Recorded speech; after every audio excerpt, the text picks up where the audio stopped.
The Skoda Kodiaq is around 5 years old now, and through all of these years, it has consistently sold over 1 lakh units globally every year. And last July, it got its midlife makeover. Now, all the changes are so subtle that Skoda's own YouTube channel lists all of them in under 60 seconds. But I'm guessing you are here for a complete review, so ours is going to be a bit longer. So let's get on with it. Welcome to Overdrive. I'm Rohit Paratkar, and this is the 2022 Skoda Kodiaq. You will need more than a close glance to see the changes.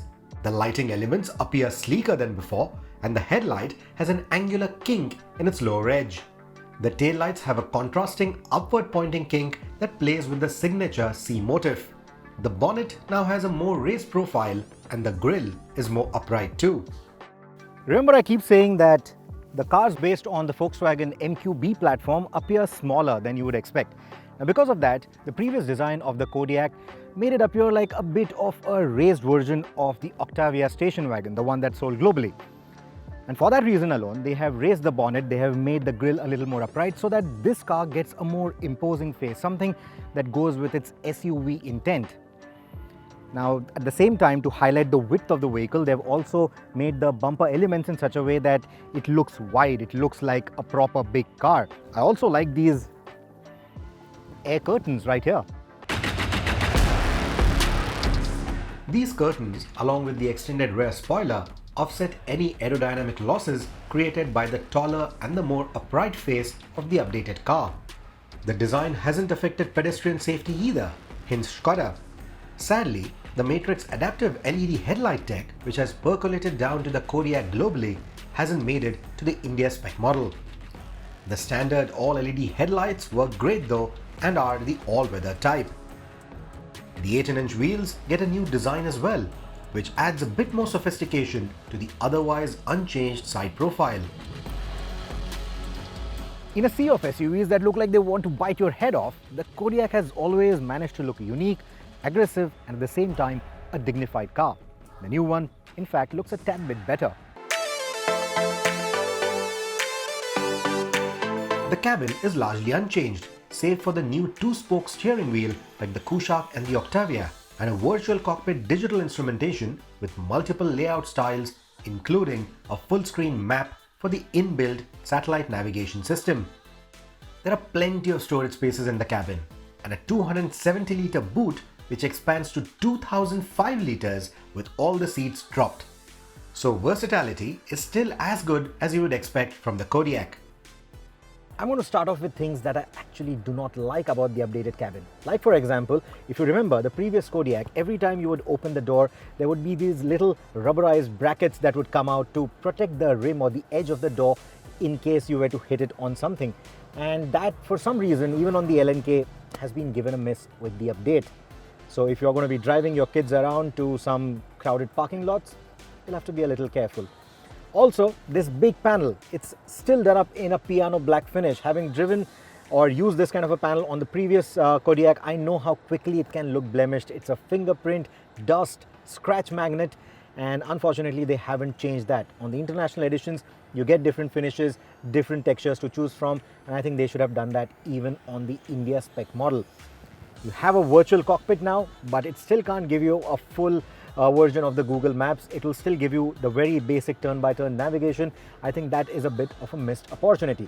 But this is me nitpicking, of course, because these were things that we loved on the Kodiaq or would have loved on the Kodiaq update for sure. Now, coming back to the cabin is actually just as well appointed as it was earlier. Everything is just very nicely put together. It is in typical Skoda fashion, millimeter perfect in terms of its fit and finish. As before, the L&K gets a lovely Canton audio unit and is easily the best in class and fills up this nice and airy cabin with a sweet sound that is only disturbed by the wind and road noises beyond 120 km an hour. A 2-pin charging socket in the second row and the new massage seats up front are two features that I would have loved to see on the India spec model too.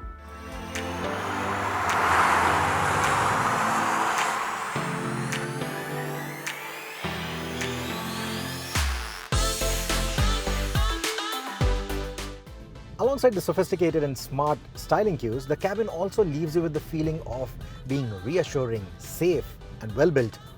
And that's a very good thing.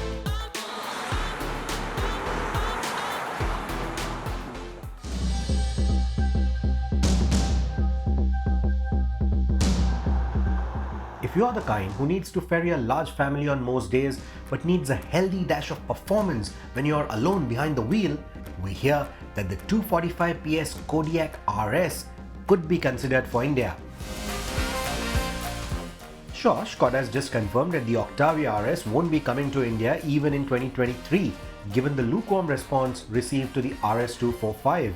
But since premium SUVs of all shapes and sizes are selling like hotcakes in India, let's not give up hope on the Kodiaq RS just yet.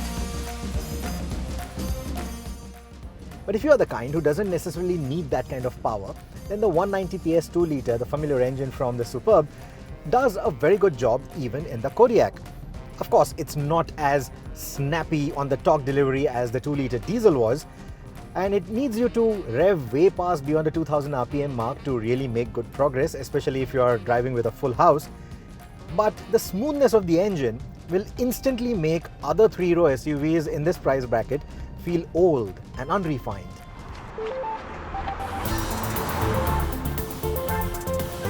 Between 3000 to 5500 RPM is where the engine feels most lively. And despite the relatively dull low end compared to the diesel, the Kodiaq Petrol does have some good city manners. It hit the standing ton in 8.5 seconds during our tests, which is just a shade slower than the Superb. But its in-gear acceleration is on par with Skoda's flagship sedan, which is commendable for this 3-row offering. It's quite light for a 3-row crossover, and it does feel agile if you compare it to a Toyota Fortuner or the MG Gloster. But despite what these figures might suggest, despite what the spec sheet might suggest, around the bends, it isn't as sharp on the turn-ins. It does take a little bit of that effort. It does feel a little understeery. That said, the ride quality is quite good. It is a bit on the firmer side, typically European. It's not as plush as the 3-row SUVs that I just mentioned from Toyota or MG, but it is a comfortable car nonetheless. And the body control, it's really good. It's certainly not going to make your family feel car sick even if they are perched in the 3rd row. Now, the reason I did not bother getting into the 3rd row or showing you the leg space there is because the overall space of the car hasn't changed at all, and that space is just good enough for kids or maybe short teenagers. I'm certainly not making an effort of getting in there. Especially for adults, if you do manage to squeeze yourself into the 3rd row, it's only good enough for maybe about an hour or two. Nothing more than that, certainly not long distance journeys. But the 2nd row, it's quite comfortable, so is the 1st row. So if you're looking at this as one of your road trip vehicles, you can certainly choose that. The only fly in the ointment is going to be the fuel economy. You would be lucky to get double-digit figures from this petrol engine. In the city, you're looking at about 6 to 7 kilometers to a litre. And that is where the Kodiaq just makes it evident that it badly needs a hybrid variant if the diesel is not going to make it to the Indian market. But I think the Kodiaq is not going to get a hybrid variant anywhere around the world, at least till the next generation model arrives in a couple of years from now. Speaking of fuel economy, there is a fuel sipping eco mode. So you have that eco mode, you have a comfort mode, which is ideal for highway use. And then around winding roads like these, you can also dial up the sport mode, which will not only give you quicker responses from the engine and the gearbox, but also it will change the nature of the all-wheel drive system. Now, this is a full-time AWD, and it will give you a slightly better grip, a slightly more enthusiastic driving package in the sport mode. And if you were to drive it on off-road trails, you also have a dedicated off-road mode, which will again tune the all-wheel drive for giving you better grip and better crawling capabilities on the trails. Of course, you can't do something very hardcore with it. This is a stylish, sophisticated crossover at the end of the day. So if you were to drive it to maybe your farmhouse, take it on some mild trails, it should be able to do it just fine even with the stock tires. The new Kodiaq's biggest highlight is the electronically controlled dampers. You can select between comfort, normal and sport levels of stiffness to either give you a supple ride over poor road surfaces or tighten things up for better handling around bends. The change in these characteristics isn't alarmingly different, but it is noticeable. The electronically controlled damping and 3 rows of seating are the trump cards for the 2022 Kodiaq. And these two features could make you choose the Kodiaq over entry-level compact luxury cars like the BMW X1 or the Mercedes-Benz GLA even. The Kodiaq comes with a healthy list of features too, the most notable being 9 airbags, multi-collision brakes and attention assist. All of them are standard across the range. As is the case with most cars from Skoda India at least, the Kodiaq is not cluttered with too many options. You have one engine, one gearbox, and you have 3 trim levels. That's all that you can choose from. And that I think is a very good move. Given the kind of pricing that it has, it will obviously go up against the established players like the Toyota Fortuner. It also opens it up to newer players like the MG Gloster, and it will certainly open it up to upcoming players like the Jeep Meridian. The trump card for the Kodiaq is its sophisticated nature. Compared to the 2 SUVs that are already in the market like the Gloster and the Fortuner, this one feels a lot more refined, a lot more sophisticated, a lot more premium. And that I think is the biggest draw of this car. How it fares up against the Meridian, that's a story for another day.